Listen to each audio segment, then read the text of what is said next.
Ya, bismillahirrahmanirrahim. Assalamualaikum warahmatullahi wabarakatuh.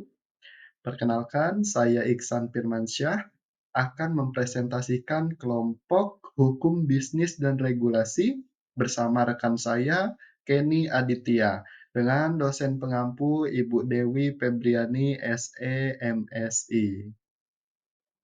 Ya, baik. Pada pembahasan pertemuan ketujuh ini, kita akan membahas mengenai hak kekayaan intelektual bagian pertama, yaitu ada paten, merek, dan kasus-kasusnya.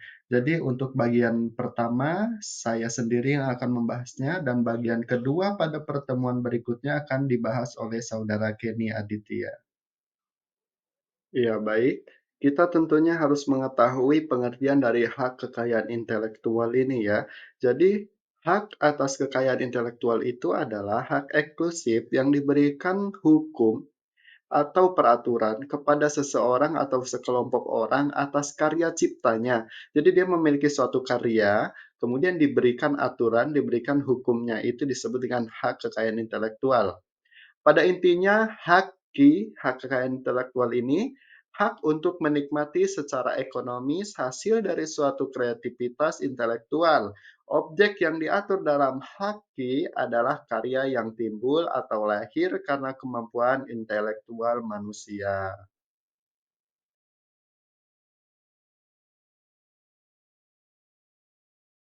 Nah, yang kedua ada merek, hak merek ya. Berdasarkan Undang-Undang Nomor 15 Tahun 2001 Pasal 1 Ayat 1, merek berarti tanda yang berupa gambar, nama, kata, huruf-huruf, baik angka-angka, susunan warna, kemudian kombinasi dari seluruh unsur tersebut yang memiliki daya pembeda dan digunakan dalam kegiatan perdagangan barang atau jasa.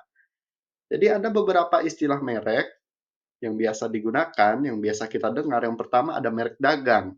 Jadi merek dagang itu digunakan pada barang yang diperdagangkan, yang diperjualbelikan oleh seseorang atau beberapa orang secara bersama atau badan hukum untuk membedakan dengan barang-barang sejenis lainnya. Jadi yang membedakan antara barang satu dengan barang yang lain itu merek ya, mereknya. Kemudian ada merek jasa ya, yaitu merek yang digunakan pada jasa yang diperdagangkan oleh seseorang atau beberapa orang secara bersama-sama atau badan hukum untuk membedakan dengan merek jasa yang lainnya, begitu.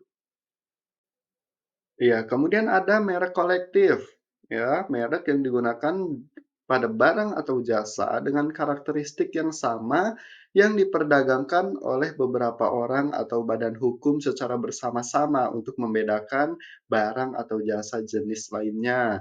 Dan yang terakhir ada hak atas merek adalah hak khusus yang diberikan negara kepada pemilik merek yang terdaftar dalam daftar umum merek untuk jangka waktu tertentu ya, menggunakan sendiri merek tersebut atau memberikan izin kepada seseorang atau beberapa orang secara bersama-sama atau badan hukum untuk menggunakannya.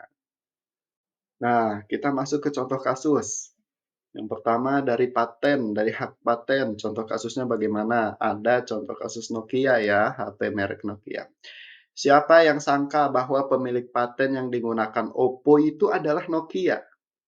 Ya, walaupun sekarang Nokia tidak memproduksi gawai di bawah mereknya sendiri, namun perusahaan ini mempunyai kemampuan yang mumpuni di bidangnya. Sampai tahun 2022 lalu, tahun kemarin, Nokia masih mengupayakan hak atas patennya.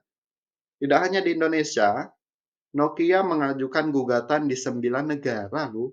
Bayangkan 9 negara dia mengajukan gugatannya.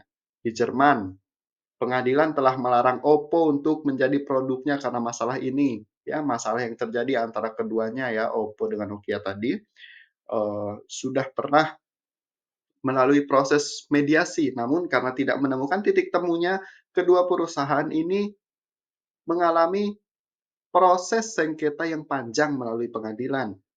Jadi menurut, keterangan Nokia, masalah ini timbul karena Oppo menolak memperpanjang perjanjian lisensi, hingga sejak berakhirnya perjanjian itu, Oppo melakukan pelanggaran hak paten kepada Nokia tadi. Nah, kemudian contoh kasus merek. apa yang ada, wafer Superman. Ya, sengketa ini milik PT Mersing Farm Makmur dengan produsen komik kenamaan asal Amerika Serikat. DC Comics ikon Superman dicetuskan oleh DC Comics bersamaan dengan Batman, Wonder Woman, dan superhero lainnya. Gugatan ini mula pada 2017 ketika DC Comics mendaftarkan mereknya di Indonesia. Jadi permintaan ini akhirnya ditolak oleh Direktorat Jenderal ya, oleh Dirjen Kekayaan Intelektual (DJKI) karena produk yang sama sudah ada di Indonesia sejak tahun 1993. Ya, thank you for your attention. Demikian materi mengenai hak kekayaan intelektualitas. Tadi ada paten, merek, dan kasus-kasusnya. Itu tadi baru bagian pertama. Untuk bagian yang keduanya akan dilanjutkan oleh saudara Kenny Aditya pada pertemuan berikutnya. Terima kasih. Wassalamualaikum warahmatullahi wabarakatuh.